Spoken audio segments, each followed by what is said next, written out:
एक बहन के साथ दो दरिंदे भाइयों ने ऐसे जघन्य वारदात को अंजाम दिया कि उसकी कीमत उस बच्ची को अपनी जान देकर चुकानी पड़ी।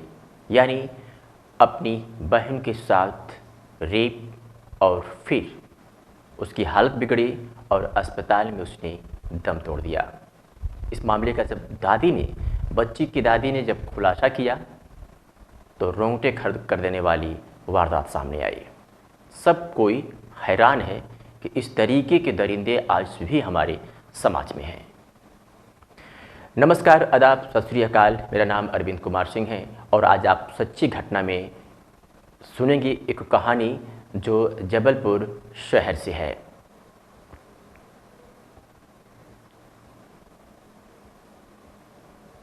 रिश्तों के नाम के आगे जब से अंग्रेजी के इन ला शब्द इस्तेमाल होने लगे हैं, हम रिश्तों की अहमियत को भूल गए हैं, रिश्तों के संबंध को भूल गए हैं। हम ये भूल गए हैं कि हमारा इसके साथ खून का रिश्ता है, बल्कि अब ये समझा जा रहा है कि इन ला यानी हम कानूनी तौर पर ये हमारी बहन है, ये हमारा भाई है, ये हमारी भाभी हैं और ये हमारी माँ हैं और ये हमारी चाची हैं।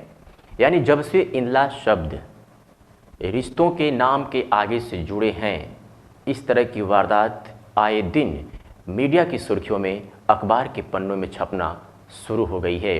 अब इसके पीछे की सबसे मेन वजह क्या है वो हम आपको नहीं बता सकते, क्योंकि हम भी इस बात को समझ नहीं पा रहे हैं। लेकिन जानकार कहते हैं कि इनला शब्द जुड़ने के बाद लोग रिश्तों की अहमियत को भूल गए हैं। अंग्रेजी सभ्यता हमारे हिंदी सभ्यता में कूट कूट करके भरी हुई है।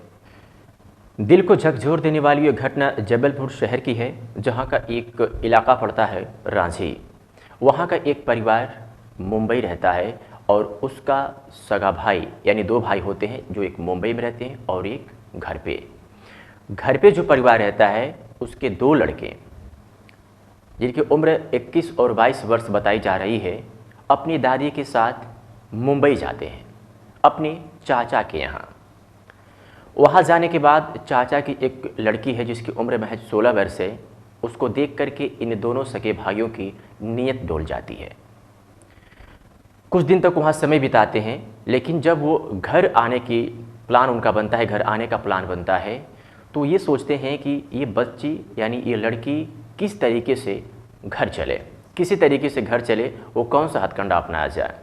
वो अपने चाचा और चाची के पास ये प्रस्ताव रखते हैं, डिमांड करते हैं कि हम अपनी बहन को अपने साथ गांव लेकर जाना चाहते हैं। चूँकि साथ में दादी थी, तो चाचा और चाची भी इस पर कोई आपत्ति नहीं जताते हैं और अपनी 16 वर्षीय बच्ची को उनके साथ सकुशल हंसी खुशी घर भेज देते हैं।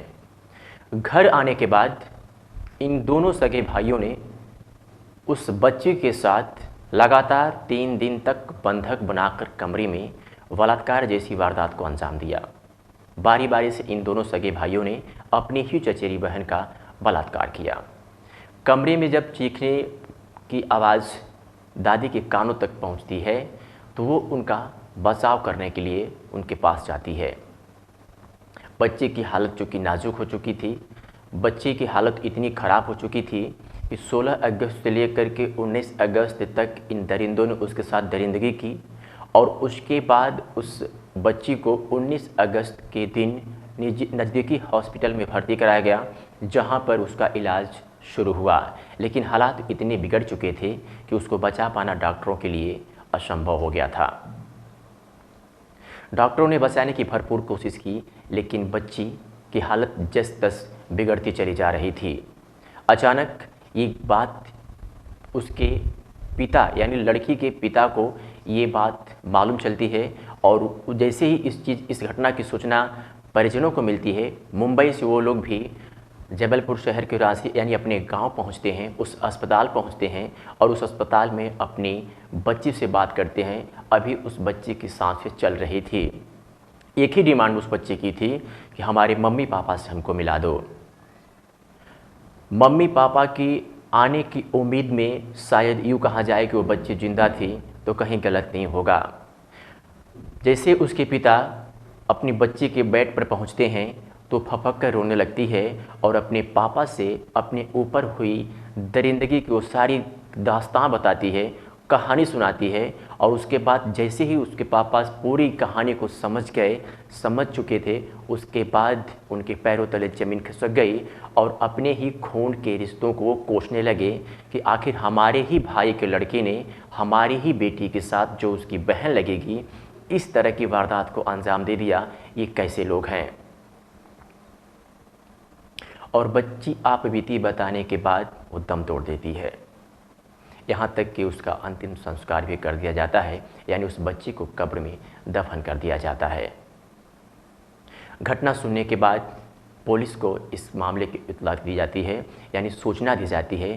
पुलिस आती है और दादी का पक्ष जानती है, दादी से बयान लेती है, क्योंकि उस घटना के दिन दादी वहाँ मौजूद थी, क्योंकि मुंबई से दादी के साथ ही वो बच्ची अपने गांव उन दोनों भाइयों के साथ आई थी।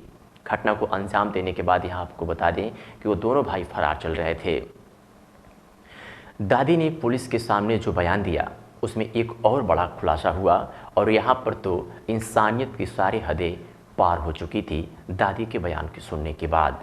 क्योंकि दादी ने बताया कि एक कमरे में इन लोगों ने, इन दोनों बच्चों ने 3 दिन तक इस बच्चे के साथ बलात्कार किया। इसकी खबर जैसे मुझे लगी, एक दिन अचानक कमरे से चीख मचने लगी, आवाज़ आने लगी, और जब मैं कमरे की तरफ दौड़ कर गई, बीच बचाव करने की कोशिश की, तो उन दोनों दरिंदों ने मुझे भी नहीं बख्शा, मुझे भी बंधक बना करके मेरे साथ भी उन दोनों ने बलात्कार किया। 65 वर्षीय उस महिला की बयान सुनकर के पुलिस के रोंगटे खड़े हो गए, और बच्ची के जो परिजन थे वो तो अवाक थे इस बात से कि हमारे ही खून के रिश्ते बच्ची के साथ साथ अपनी दादी को भी नहीं बख्शा। पुलिस ने दादी का बयान सुनने के बाद उस मुकाम पर पहुंच चुकी थी। ये जानना चाहती थी कि क्या उस बच्चे के साथ वाकई में दरिंदगी हुई है। दोबारा उस कब्र को खोदा जाता है और उसके शव को, बच्चे के शव को बाहर निकाला जाता है। दोबारा उसका पोस्टमार्टम होता है, और पोस्टमार्टम होने के बाद अब स्पष्ट रूप से पुलिस समझ चुकी थी कि जो ये दादी बता रही है, जो बच्ची कह रही है, वो 100% सत्य है। क्योंकि मेडिकल रिपोर्ट, पोस्टमार्टम रिपोर्ट में इसकी पुष्टि हो चुकी थी कि इस बच्ची के साथ बलात्कार हुआ है और बलात्कार से हालत बिगड़ी है और इसकी मौत हुई है। अब पुलिस ने अपनी कानूनी प्रक्रिया शुरू की, अपने टीम को गठन किया और उन दरिंदों की तलाश शुरू कर दी, जिसमें एक को तो पुलिस ने गिरफ्तार कर लिया, लेकिन एक आज भी पुलिस की पकड़ से बाहर है। पुलिस का दावा है कि बहुत जल्द ही उसे भी गिरफ्तार कर लिया जाएगा। लेकिन ऐसे दरिंदों को वो कौन सी सज़ा मिलनी चाहिए, किस तरीके की सज़ा मिलनी चाहिए, आपकी क्या राय है वो कमेंट सेक्शन में हमें ज़रूर बताइएगा।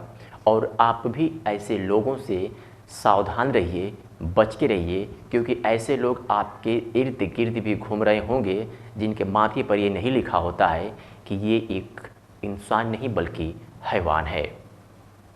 इन दोनों दरिंदों की करतूतों से वो लड़की तो हमेशा हमेशा के लिए इस दुनिया से चली गई, लेकिन लाखों सवाल वो छोड़ करके चली गई समाज के लिए कि आखिर किस तरीके से इस समाज में रहा जाए और कैसे हम जैसे बच्चे अपने आप को महफूज समझें। कहानी सुनाने का मकसद किसी की भावनाओं को ठेस पहुंचाना नहीं था, बल्कि आपको जागरूक करना था। कहानी अगर आपको पसंद आई हो तो वीडियो को लाइक कर दीजिएगा, दोस्तों को शेयर कर दीजिएगा, चैनल पर नए हैं तो सब्सक्राइब कर लीजिएगा, और बेल आइकन तो बिल्कुल दबाना ना भूलिएगा, क्योंकि इस तरह की इंटरेस्टिंग कहानियों की नोटिफिकेशन आपके मोबाइल पर आसानी से पहुंच सके। आज बस इतना ही, मिलते हैं किसी और वीडियो में ठीक इसी समय। तब तक के लिए चाहेंगे इजाज़त। नमस्कार, जय हिंद, वंदे मातरम।